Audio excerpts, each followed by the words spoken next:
Hey, Pitchfork listeners, Goldie here. We've been doing this podcast for a long time now, so we thought we'd take a little break this summer. But we don't want you to miss us too much, so we thought we'd revisit some of the most central episodes from early in our history with a back-to-basics summer series. Perhaps no idea is more central to orthodox economics than the assumption that human beings are perfectly rational, perfectly logical, and perfectly self-interested. So we talked with Professor Sam Bowles at the Santa Fe Institute about why this idea is, well, bullshit. The conclusion? Homo Economicus must die. What's the consequence if you think that people are entirely selfish? This basic assumption that economists have made has entered the culture and the consciousness of people. And what we have done over generations is that we have taught people to believe that people are perfectly selfish and rational. The capitalist system would fall apart. Indeed, any social system would fall apart if the people were psychopathic, as described by Homo Economicus.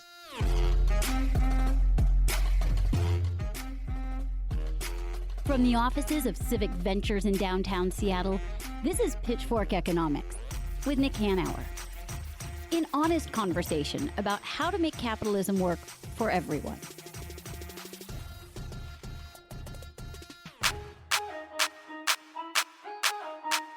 I'm Nick Hanauer, founder of Civic Ventures. I'm David Goldstein, Senior Fellow at Civic Ventures. So in this episode of Pitchfork Economics, we're going to make the claim that Homo Economicus must die. Oh my God, who's that, Nick? Who's this guy you want to kill? It's really mean here. But in the interest of full transparency, I think we should just say that if you're still with us in Pitchfork Economics, that means you're somewhat wonky and care a lot about these subjects. And this episode will be wonkier still. Right. So consider, we've talked about Homo Economicus on previous episodes in the past. Consider that your bachelor's degree. Yeah. On this episode, you're going to get your master's. Exactly. We're going deep in this episode on one of the most important assumptions that undergirds neoclassical economics, which is the assumption that economists make about how human beings behave. So to be clear, we're making more than just the assertion that behavioral model of Homo Economicus is wrong. In this episode, we are actually saying it must die. Yes. It is bad. It is destructive. Yes. It is the cause of harm. Yeah. So Homo Economicus, just to remind everybody, is a simplifying assumption that neoclassical economists make about what humans are and how they behave. And basically, it assumes that people are perfectly selfish and perfectly rational, and that we are utility maximization machines, that we have consistent preferences, that we have no biases or the biases are randomly distributed. We use probabilistic reasoning, that we are frame and context independent, that we can do things like exponential discounting, and that we have infinite cognitive abilities, we have time and infinite willpower, and information and attention are broadly distributed. Now, here's the thing, is that we now know with scientific certainty that none of those things are true. That in fact, the last 40 years of behavioral, psychological, and sociological research shows unambiguously that people are not Homo economicus, that we are actually Homo sapiens, and that we are other regarding, reciprocal, approximating, heuristic, emotional, and moral. And the distinction, the difference between these two behavioral models has profound implications for economics. Okay, so before we tear down the totally perfect logical person Homo economicus has pegged us all as, let's build him up. After all, it's always best to know exactly what you're dealing with. And thankfully, we can do it with a little TV break. Space, the final frontier.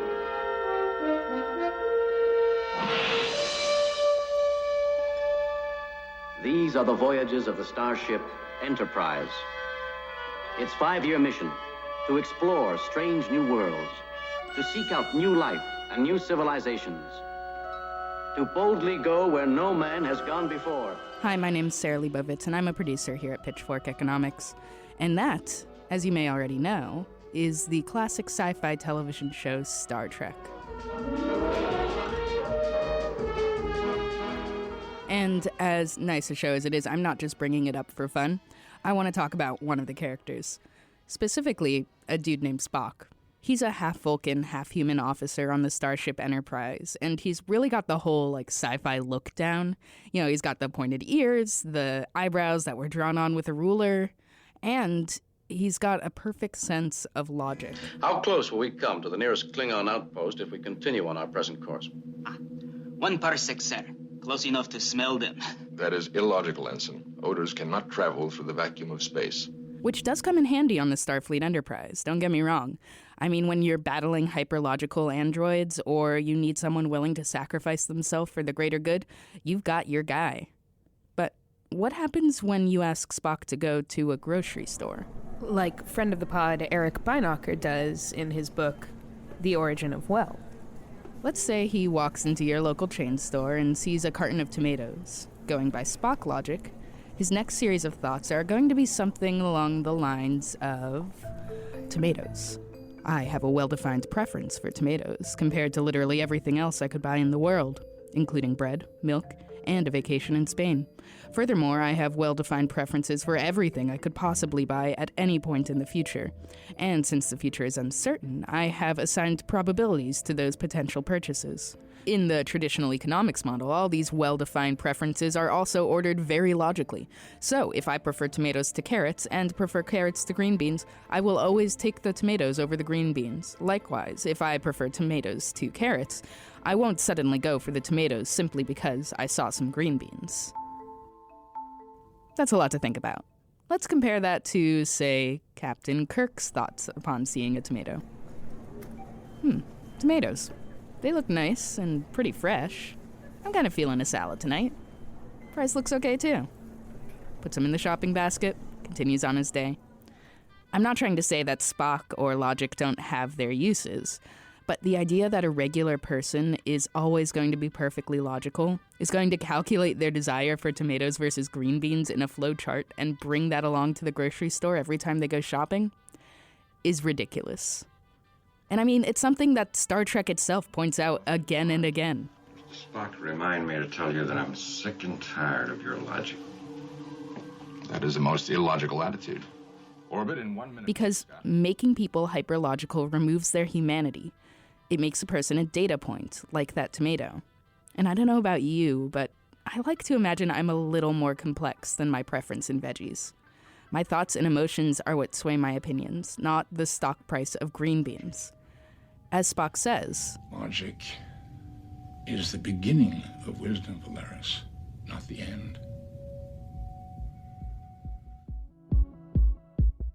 So we're going to expand on these distinctions with our friend, the economist Sam Bowles. And Sam Bowles has pioneered a lot of the research on human behavior and may have single-handedly killed Homo Economicus himself.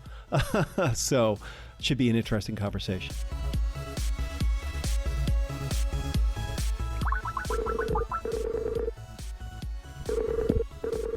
Hey, Nick, how are you? I'm great. Well, we're a few minutes early. Is that all right? That's fine. Yeah, I just had to kick some people out of my house. Thank you so much for taking the time to join us. I'm joined by my colleague, David Goldstein. Hi, Sam. Hi, David.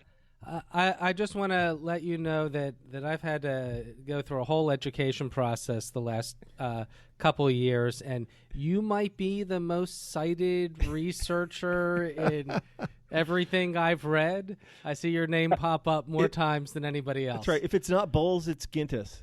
Well, it's Bowles and Gintis together. So anyway, Okay. So let's start out. This episode is devoted to the idea of Homo Economicus. The episode is entitled Homo Economicus Must Die, which sounds dire and mean. So let's start by you explaining to us what the neoclassical sort of orthodox conception of Homo Economicus is. Nick, I have to disagree with you right at the start. Okay. Homo economicus is dead. It's already dead. I mean, we could talk about something else, but maybe I'll have to explain why I say that. But Homo economicus, as a matter of the science of economics and so on, simply is no longer part of the discourse of the people who do research in the relevant areas. But of course, you're right that it lives on in public pronouncements. It certainly lives on in the textbooks. And in the fields of economics where people are not actually studying the factual basis for human behavior, right. It's alive and well. So here's the basic idea. It starts in a reasonable place. It says when we see people acting, they're trying to accomplish something. So our actions are purposeful. And then we want to find a way of formally modeling, that is, using mathematics or using precise language, formally modeling how that works. So far, so good. Then we go a bit further and we make two assumptions about how they go about doing that. The first is how they think, and the second is what they think about.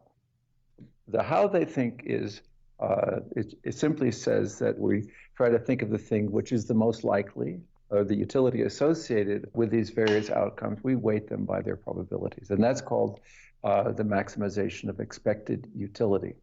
So now we could think about, well, is that really what people do? Well, maybe when you buy a house, you do that kind of thing. You do a lot of thinking about how much you're going to enjoy living there and so on. You may not do it accurately. You may have misinformation, but there are probably some realms of our life in which we kind of do that. Or attempt to do that. Yes, attempt to do that. Yes. I mean, we maybe don't do it accurately. Yeah. But there are vast other parts of our lives in which we essentially, we work according to rules of thumb. What we decide to eat and what we decide, where we decide to go when we take a walk, or all of these things, their habit, or a lot of the stuff we decide to do, we decide viscerally. And again, this shouldn't be news to all of us. We act on impulse. We act because of anger, affection, fear, and so on. These are things which, of course, are known by psychologists, but are just coming to be known by economists, that visceral behavior is really fundamental. And what's important about visceral behavior is it's not forward-looking. It doesn't say, oh, if I do this, then that consequence will follow. When I run in terror from a snake, I don't think, oh, if I don't run, I might be bitten by the snake, therefore I should run. We, fortunately for human beings, we have an immediate reaction if we see something dangerous. We draw back from it. So human beings are equipped with lots of physical reactions to things, which is part of the reason why we survive as a species. So the idea that we think about all of these futures and the probability that they may come about because of our actions, as I say, probably covers some of our activity, but not all. Okay. So we're not the perfectly rational, perfectly informed, perfectly probabilistic Vulcans that Homo economicus says we are. That's just not how we think. Hell, I didn't even think that way when I bought my house. We just walked through it for 20 minutes and made an offer. But what about the second part, Sam? What we think about? The second part, we think about ourselves. That's what we think about. And we don't think about others except insofar as they're instrumental to our projects. Now, as I say, a whole series of experiments over the past 30 years where people have to divide things and they have to put their money down on certain options as opposed to others have shown that very few people are consistently selfish in this way. The majority of people violate that assumption in these experiments. And so we say, well, it doesn't seem to be true in the experiments. And then you look at society and you say, well, of course it's not true. I mean, think of all the cases from very everyday ones, for example, obeying the law when you don't have to, when you could get away with it. Everything from that to the firemen who entered the International Trade Towers when they knew those towers were coming down. I mean, those people, of course, were doing a heroic, altruistic thing. I'm sure many of them thought they would probably die, and they did. So anything from the everyday kindness we show to others, including respect for their needs and so on, is part of our own observation. Now, again, there's a backup, which the true believers in Homo economicus will then say, well, I don't know about your experiments. And by the way, mostly they don't know because I haven't bothered to. And your introspection and your description of what your neighbors are like and so on. Well, that's not what I see out there. I see basically people being pretty selfish. But the clincher here, which is supposed to shut me up, is this: natural selection could not have produced the kind of species that you're talking about. It just couldn't happen. What's the logic there? Well, according to natural selection, the kinds of behaviors, the kind of ways of dealing with others that are going to spread are those that help the reproductive success, that is, number of children surviving to reproductive age, also known as biological fitness. So if I do something that sacrifices my biological fitness, helping you, for example, in some way that reduces my ability to have children, then, of course, and suppose you don't do that, well, then you're going to have more kids than me, and they're going to be more people like you in the next generation. And if that goes on for 3 or 4 or 5 generations, it turns out most of the people are going to be like you, and there are very few like me. So that's the argument. And that was thought to be the clincher until, of course, recent evidence began to accumulate that there are lots of animals, not just humans, that engage in helping behaviors, jointly parenting the offspring and so on. And in the case of humans, our ancestors fought a lot of battles. Now, guess which groups might win those battles? Cooperative groups. The groups in which people are willing to say, as a matter of fact, I'm going to help you out. So the groups that had cooperators in them, in which the altruistic people had not been eliminated or reduced to insignificance, those are the groups that were going to survive those contests. And the same would be true even if they weren't having conflicts with other groups, because surviving in this highly volatile climate required a group to cooperate. So the groups that survived these tremendous changes in temperature, for example, were probably the ones with a lot of cooperators in them. Okay, so Homo economicus is just scientifically wrong on both the how and the what. We're not perfectly selfish creatures. We've actually evolved to be one of the most cooperative species on the planet. But so what? What are the real-world consequences of getting human behavior so wrong? So the idea that has come through economics in the last 300 years is that there's nothing really wrong with self-interest, as long as we can harness it, as long as we can channel it. And right after the stock market crash of 1987, I know it's hard to remember that far back, but we do have them from time to time. The New York Times had a headline which said, "Ban greed? ? No, harness it." And it went on to say that there's nothing wrong with greed as long as we can channel it towards social ends. And that's basically the paradigm that we now have in economics for public policy. Ban greed? No, harness it. And there's a lot wrong with that. And I think perhaps the most important is this: if you treat people as if they're entirely selfish, they tend to act that way. Yes. The second problem with this view is that partly for that reason, these ideas of incentivizing everything by essentially harnessing self-interest, they don't work very well, and they certainly cannot address the basic problems facing humanity today.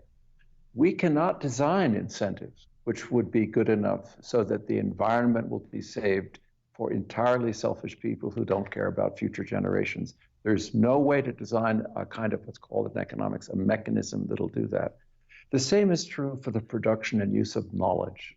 There's no way we can get that done, spreading knowledge around, using it well, and so on, purely on the basis of self-interest. This is one of the reasons why I have so many dilemmas about intellectual property rights. So I want to press farther, though. I think that Homo economicus is actually even more pernicious of an idea than you have thus far explained, because I think that not only does telling people that people are selfish lead them to act selfishly, but that it also tells a story about economic cause and effect, which is super pernicious. It's a feedback loop, which is to say that if you embed the idea in the culture that people are essentially biologically, that we are objectively selfish, and you let those people look around the world at all the prosperity and goodness in it, then they must reason logically. It must be true that billions of individual acts of selfishness magically transubstantiate into prosperity and the common good.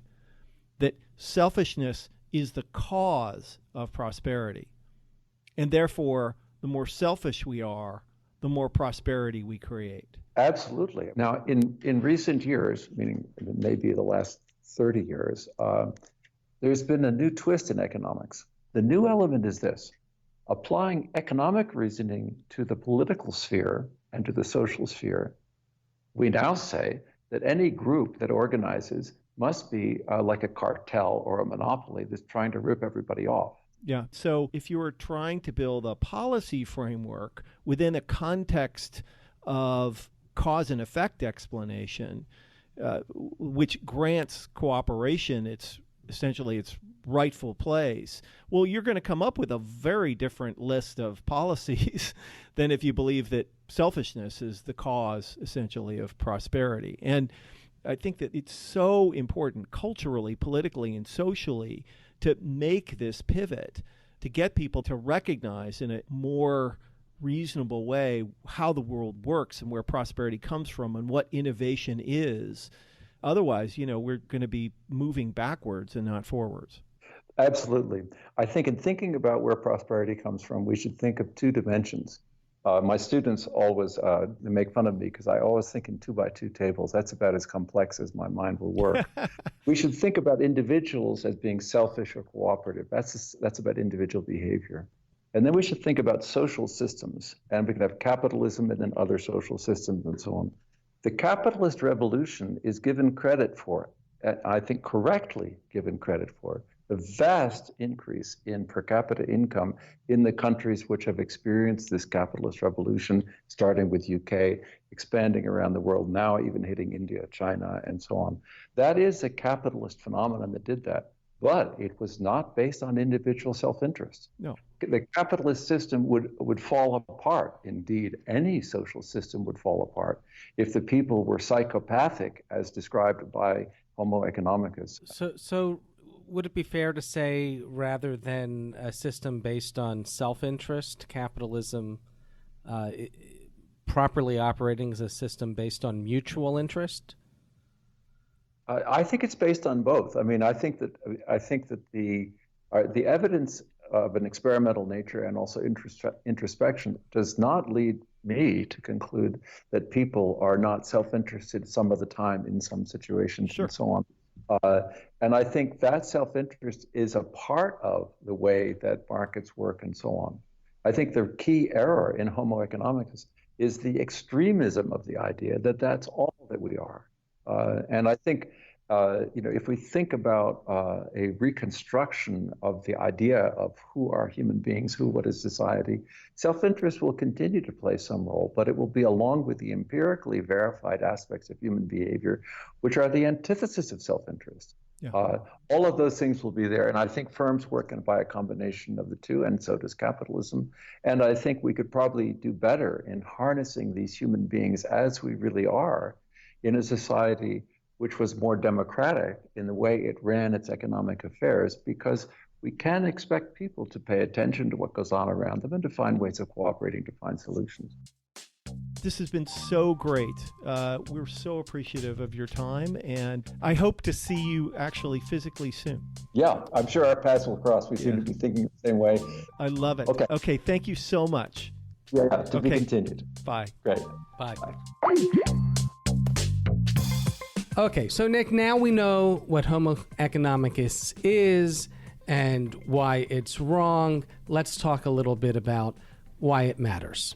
Yeah, and I think that, it matters in two really profound ways. The first is that it's just objectively untrue. Right. And it's misleading that the idea that people are perfectly selfish and perfectly rational. We now know with scientific certainty that that's not true. Right. And if you have bad economic theory, that leads to bad economic policy and bad results. Forecasts and all that kind of stuff, right? It leads you to believe things which are not true about the economy. And that belief enables you to build models that actually don't resemble the real world and then mislead you in all sorts of ways. And that's where great recessions come from. Exactly. But there's another way in which it's bad and consequential, which is in the normative way, in the way that it affects the culture. Because if you teach people that people are selfish, then they come away believing that they should be selfish. And that is not a great thing for human society. And they end up behaving more selfishly. Yeah. And we know this because there are actual studies that show that economics students act more selfishly. After you teach them economics. You take Econ 101, you will be more selfish than somebody who didn't. Because the basic theoretical framework is that selfishness causes prosperity. And so therefore being selfish is good. Right. But if on the other hand, we understand human beings, Homo sapiens as they are, as of course, occasionally self-interested and selfish, but largely cooperative, other regarding, and reciprocal, then you have to conclude that it's cooperation largely and morality that is generating the prosperity around you. And understanding the world in that way can help you build better models and better economic policy, but it also will lead you to building a better culture, because instead of actively encouraging people to be selfish, you're actively encouraging them to be cooperative and generous and other regarding and so on and so forth. So you just end up in a much, much better circumstance. So if we believe that the invisible hand wasn't the selfish part of our nature, but the cooperative and reciprocal part of our nature, we're going to emphasize the part of our behavior that actually leads to prosperity, leads to more trust, more cooperation, more complexity, and thus more prosperity. Exactly. And that's why this matters so much. Why it's not an academic dispute over behavioral models. It's actually a really important fight that affects people's lived experience every day in the world. Right. If we want to create a better world, Homo Economicus must die. So, Nick, you've been asking our listeners if they have any questions, and we got one via email from John Tebbett. Excuse the pronunciation if I got that wrong. And it's actually more of a suggestion than a question. I'll summarize this. He says it feels like you use the term workers a lot, and he's afraid that that's got a kind of socialist ring to it. Connotation. Socialism, death panels, government control, a little terrifying to a lot of people. And he wonders if maybe it would be easier on the American ear to refer to people as just people. After all, that's what we are, and we all need a job. What do you think, Nick? Do you need a job? I don't need a job, which is why we use the term workers, is that there actually is a growing distinction in our economy between people who work and people who clip coupons. Right. And so, do you clip coupons? Well, no, T-bills. other people clip the coupons for me. Right. Right. So the distinction here, if we were to follow John's suggestion, there'd be workers. I'm a worker and you're a person. Yeah. So this is a really interesting question of nomenclature and values and language and positioning. And I think one of the really interesting things that's happened in our economy is that the term workers traditionally meant more working class people, right? People at the bottom end of the socioeconomic spectrum. Distinguished from the middle class. Yes, and from white collar workers. Right. But over the last 40 years, one of the really, you can call it interesting, it's also horrifying things that's happened, is that everyone in the bottom 9 deciles, the bottom 90% of the income spectrum has been left behind by economic growth. And so folks that ordinarily would have considered themselves super upwardly mobile, white collar, and part of the elite in many ways have been left behind.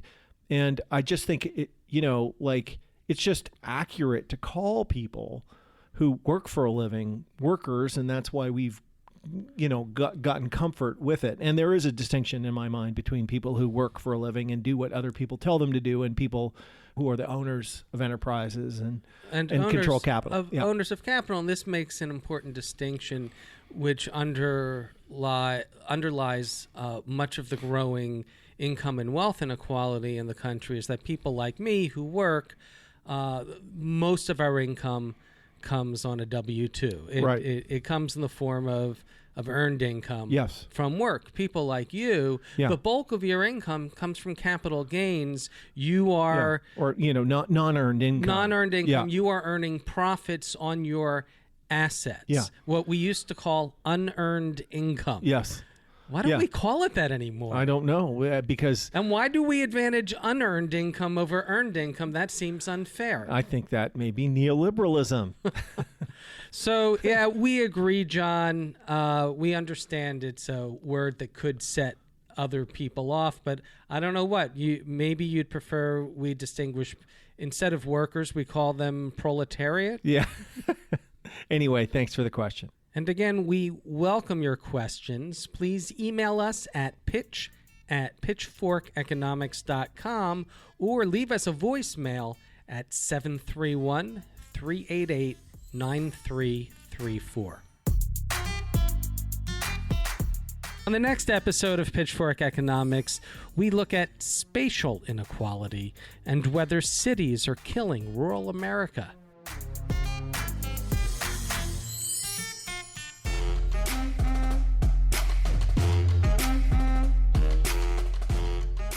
Pitchfork Economics is produced by Civic Ventures. The magic happens in Seattle in partnership with Large Media, that's LARJ Media, and the Young Turks Network. Find us on Twitter and Facebook at Civic Action and follow our writing on Medium at Civic Skunkworks. And you should also follow Nick Hanauer on Twitter at Nick Hanauer. As always, a big thank you to our guests and thank you to our team at Civic Ventures. Nick Hanauer, Zach Silk, Jasmine Weaver, Jessen Farrell, Stephanie Irvin, David Goldstein, Paul Constant, Nick Casella, and Annie Fadley. Thanks for listening. America. I can't say it. Rural. Rural, I can't. I had so many years of speech therapy. It's so hard to get past this.